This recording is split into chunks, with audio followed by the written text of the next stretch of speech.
has witnessed that online. So here, Mr. Pillai.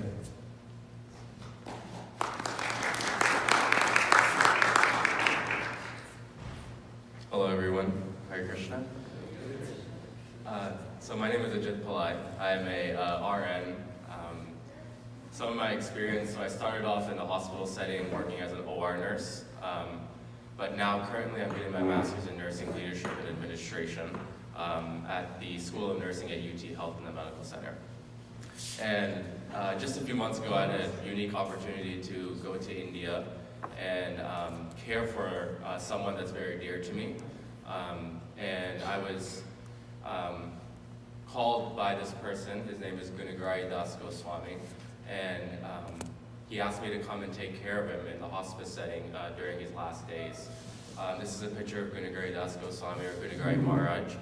And Gunagari Maharaj is a disciple of Srila Prabhupada. Srila Prabhupada was the person who started the Hare Krishna movement, introduced and popularized Bhakti Yoga and this ancient Vedic tradition here in the West. Some of his disciples are here, Giriraj Swami, Bhakti Marg Swami, and Gunagari Maharaj was one of his disciples, and I'm a disciple of his.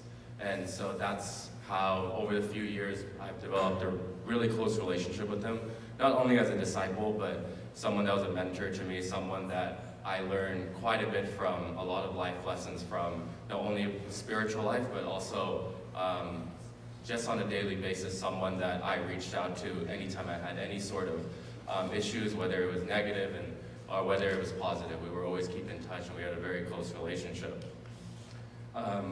For the purposes of this presentation, I'll address him as Maharaj. Maharaj was, at the time, 72 years old. He was diagnosed with end-stage prostate cancer. So I have a little bit of a cough. But he was living in India for almost 3 years. In December of 2015, he was diagnosed with prostate cancer. He decided that he didn't have much time to live. So he went to the holding place of Vrindavan to really focus on his spiritual life. He spent a majority of his time in Vrindavan. And he was being treated in various ways. He was very particular about the type of care that he was getting, the type of medical care he was getting. He was getting hormone therapy for his prostate cancer, but he was also following a very strict Ayurvedic diet. He was following various natural remedies and different doctors within India that felt that they could help him. So he was doing this for, like I said, almost 3 years in Vrindavan. On August 15th, I received a message about Maharaj's deteriorating health, and Maharaj had been fighting the cancer for a while, but it got to a point where his body became very weak.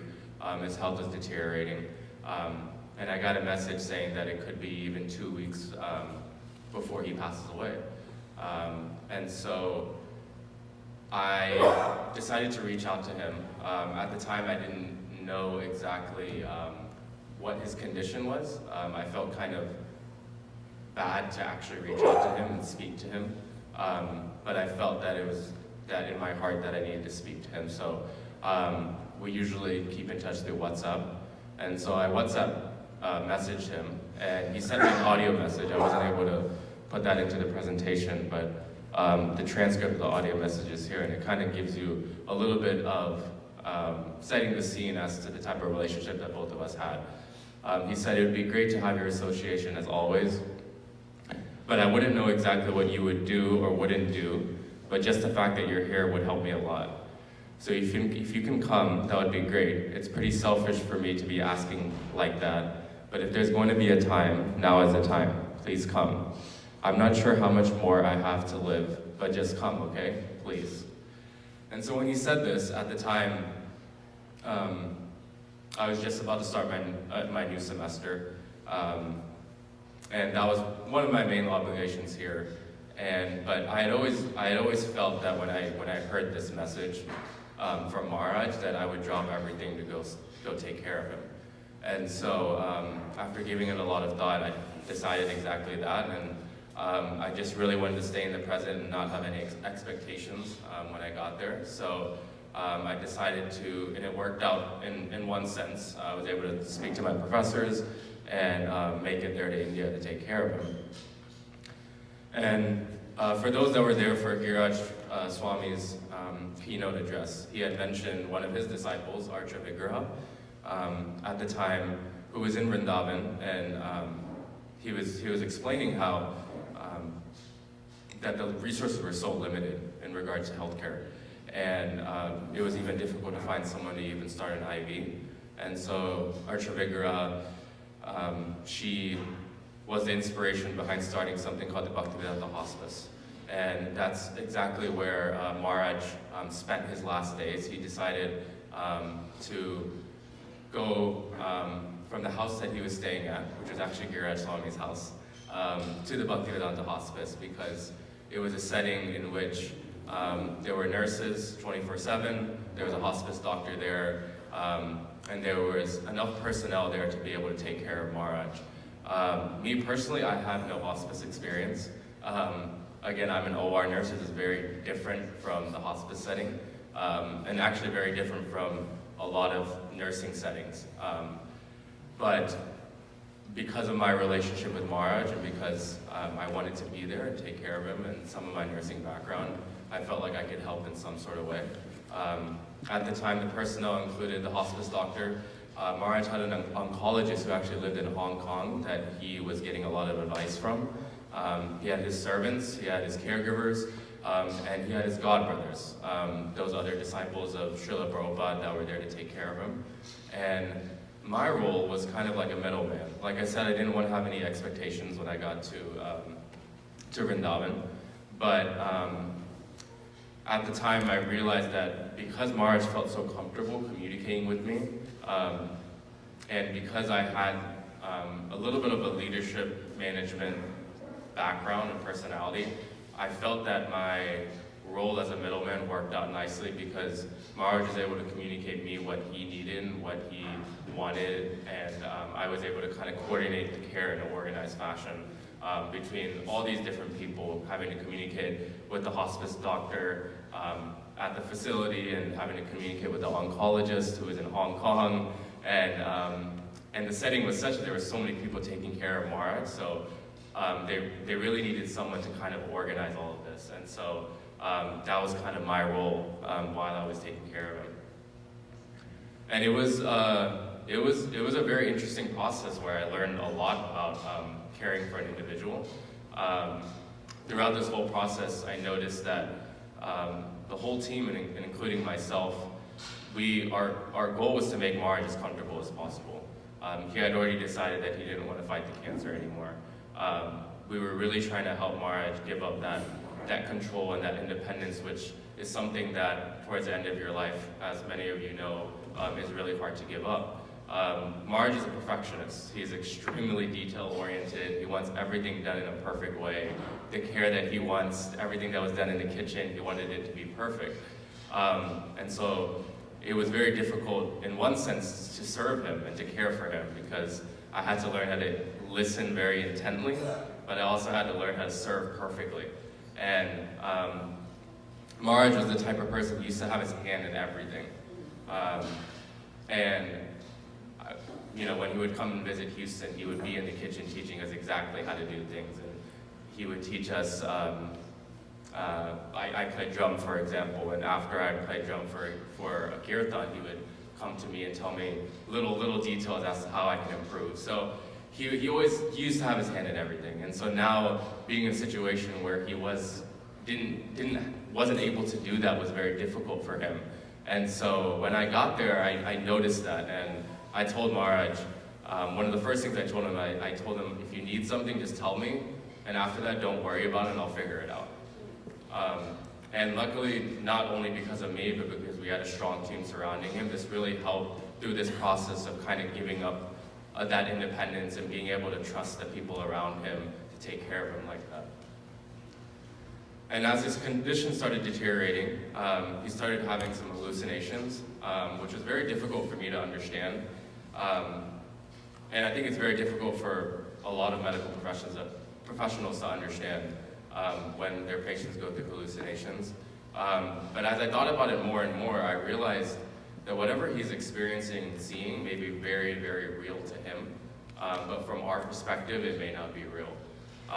So it was just a lot of listening on my part. It was a lot of listening on those that were there taking care of him, just trying to make him feel as comfortable as he can through this whole process of going through these hallucinations and going through the pain and the suffering. And so it was a learning process for everyone, including myself. And I mentioned pain, so as his condition started deteriorating, the pain was getting worse and worse. And actually, Marge is very particular about taking pain medication, mainly because he didn't want to cloud his consciousness. He wanted, there was a very fine balance as to the amount of pain medication that he wanted to take. And so Marge always tolerated as much as he can, as much as possible. And eventually, as many of you know, the morphine is typically the medication that we give at end of life and cancer patients especially. We eventually convinced Marge that the morphine would help and make him feel more comfortable. And so we started him on a low dose, but at the same time it was a very fine balance. We started him at a low dose and he's still tolerating, he's still in some pain, but he's very, very particular. He had this really strong desire to be conscious of Krishna, and that desire was so strong, so we had to be very careful as to how much morphine, how much pain meds we were giving him. And on September 7th, around midday, things kind of started going downhill. Marge started to become extremely uncomfortable, was experiencing a lot of pain, clenching, grimacing. I remember there was a point where myself and a few of his disciples were really trying to calm him down. And up until this point, we hadn't seen this yet. He was tossing and turning in the bed, and it was very hard to communicate with him as well. And we didn't really know exactly what to do, and we decided, I had some of his godbrothers were around, so we all kind of went around Maharaj, and we were holding his hand, rubbing his forehead, and we started chanting Hare Krishna very softly. And eventually we gave him another dose of IV morphine, and eventually Marge kind of fell into this deep, comfortable sleep. It took about 30 minutes, half an hour, to kind of get him to this stage. And eventually Marge became unresponsive. After Marge kind of went into this comfortable sleep, myself, my fiance was there with me, and also one of my godbrothers. We all decided to go for lunch, and we felt Marge was comfortable. We were able to get him to this stage, and we all went for lunch, and then a few hours later, around like 5 p.m., we got a call that Marge's sats were going down, his oxygen saturations. He kind of entered into this comatose stage and became unresponsive. Very quickly, the room kind of filled in with various loved ones from Vrindavan. We started kirtan throughout the night. For those that don't know kirtan is a form of meditation. It's a musical mantra meditation where we use mantras in the form of use mantras and music as a form of meditation. And through this whole process where we were doing the kirtan, Marge kind of pulled through all night until the early morning. We would notice certain moments of struggle, either from our perspective, really probably the pain kind of coming back, and he was getting regular morphine during this time. And eventually Marge passed away around 4 a.m. on September 8th of last year. The mood afterwards was very interesting to me, because typically we experience when we lose a loved one to feel very sad, for many people in the room to be crying, to be mourning. But actually, as I was preparing these slides, it was very difficult for me to describe that energy. I just put a few words that I felt best described it, and it definitely wasn't sad. I noticed that I didn't even notice probably one person crying, to be honest, right when he had left his body. It was actually quite positive. It was reflective, inspired, enlivening, comforted, and reassured, and heartened. I think the spiritual understanding of those in the room really helped us fight our emotions and stay sober. And of course, I'm not saying that we weren't sad, and of course I'm sad to miss his physical presence, but also comforted to know that Maharaj had moved on to a better place, a place that many Hare Krishna devotees aspire to achieve. And I wanted to, the next few slides are kind of my takeaways, some thoughts and realizations as it relates to nursing and caregiving. As this is a medical conference, and I wanted to kind of take a few elements that I learned as a nurse, and maybe something that everyone can kind of take home with them as medical professionals, something that they can apply in their practice. The first thing was prayer. Prayer is very powerful. It's widely acknowledged in ancient and modern times as an intervention for promoting good health. The healing power of prayer is an essential part of spiritual prayer at the end of life. It really allows nurses and those caregivers that are around that person that's leaving their body to respond to the patient's spiritual needs, which many times in our society that's not addressed. And it relieves anxiety, and especially in this process where someone is leaving their body, they are very anxious, and the people that are around them are very anxious. And prayer, what I noticed, was very powerful. There were times where, of course, everybody around Maharaj is praying for him, and that of course helped. But I remember an example when I was speaking with Maharaj, and Maharaj told me, because I was there with my fiance, he told me, I hope the best for you and Ami, that's her name. And Maharaj said, I feel like I don't have enough time to pray. He's like, I feel like I'm always busy. And of course Maharaj was lying there and he wasn't doing much, but the feeling, because he was struggling so much, the feeling was that I didn't have time to pray. And so I told Maharaj, I was like, Maharaj, actually you can pray right now.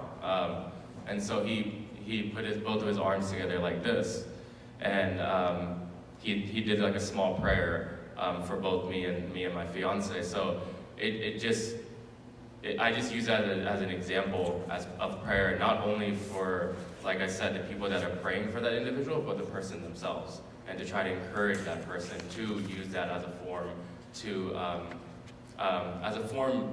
to address those spiritual needs, as a form to relieve some of that anxiety and make them feel more comfortable. The power of touch. This was I would feel like one of the most important things for everyone that was around Maharaj. It played a vital role in healing. It allowed us to provide comfort, mainly through holding Maharaj's hands. And it really acted as a way of connecting without speaking, because there were so many people coming to visit Maharaj, and sometimes it's hard to communicate with someone when they're in that state. There's certain relationships that you have with someone that relationship is very hard to connect to again when that person is in that stage of dying. So we would encourage those people that would visit to just hold Maharaj's hand. Many times they wouldn't say anything, and they would just hold Maharaj's hand and just be there. If there were, some of them would chant, some of them would just be there, just to be with Maharaj during his last days. And it was very important, not only for Maharaj, but also for that person. Radhaja Jaswami, who was a mentor of mine, there was two people, Radhaja Jaswami and Origin Prabhu, that were a huge support for me when I was there. And he spent hours and hours and hours with Maharaj next to him. And every single time he was there, he was holding Maharaj's hand. And when he needed to leave, I remember very specifically him doing this to me and many other people. He would be holding Maharaj's hand, and then he would call one of us over, and he would put our hand in Maharaj's hand before he left. And I remember that so many times, and I just use that again as an example of how powerful, that he knew that the power of touch was so important for Maharaj. Spiritual atmosphere. Ensuring that the mood in the room remained peaceful and spiritual. We tried our best to limit the amount of talking, sometimes even just talking about the medical care in front of Maharaj actually made him a little bit more anxious. And just understanding that that patient is still aware and conscious, even though they may not seem that way, just having that understanding is really important to create that type of atmosphere. Gurujan Prabhu would always explain to me, he would say to keep the mood around Maharaj at a certain level. And he said this to me a few times. He would notice people talking around and he would come up to me and say, he would tell me, hey, just make sure that the mood stays at a certain level or bring it back down to that mood. And so that was very, very important for us throughout this whole process. And the trusted team, developing a strong sense of trust between those people that are taking care of Maharaj. And it really allowed Maharaj to focus his consciousness. Like I said, he had a strong desire to be conscious of Krishna before he passed. And so it allowed him to become detached to the medical care that was going on, allowed him to focus his consciousness. Radhaja Swami actually created something called the TT, the trusted team. There was a point where there were certain individuals that Maharaj really felt comfortable with. And we had a moment where Radhaja Swami would go through each of us and he would say, this is your disciple. He loves you very dearly. He's here to take care of you. And then he would say, Gurujan Prabhu, he was there from the very beginning taking care of you. Like that, and each of us would give Maharaj a hug afterwards and created this TT or this trusted team. And it really helped kind of throughout this whole process of helping Maharaj. And the struggle, something that was a takeaway for me, a huge takeaway. Just being able to see someone leave their body. The process of leaving one's body is a struggle and it's a very tough thing for that person. And we as medical professionals, if we are in that situation, we have a unique opportunity to help souls move forward in their journey to a better place. I'm just grateful to Maharaj for giving me that opportunity to serve him in this way.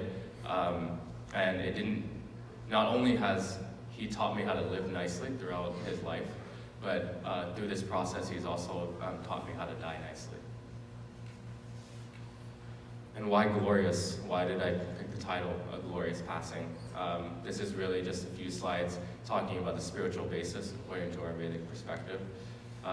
In the Bhagavad Gita, there's a few verses that really kind of help me throughout all of this. The first one is, as the embodied soul continually passes in this body from boyhood to youth to old age, the soul similarly passes into another body at death. The sober person is not bewildered by such a change. And another two verses, I made a mistake, it's after chapter 8, verses 6 and 8. It says, whatever state of being one remembers when he quits his body, O son of Kunti, that state he will attain without fail. And he who meditates on me as the Supreme Personality of Godhead, his mind constantly engaged in remembering me, undeviated from the path, he, O Partha, is sure to reach me. And when you read these verses, it really provided a spiritual basis as to really understanding the type of care that we were giving Maharaj from a spiritual perspective, and the understanding that really helped us kind of fight our emotions as we were taking care of Maharaj, and afterwards, after he did leave his body. For many hours, Maharaj was hearing the chanting of Hare Krishna. There was kirtan going on from 5 p.m. all the way through the night until the early morning.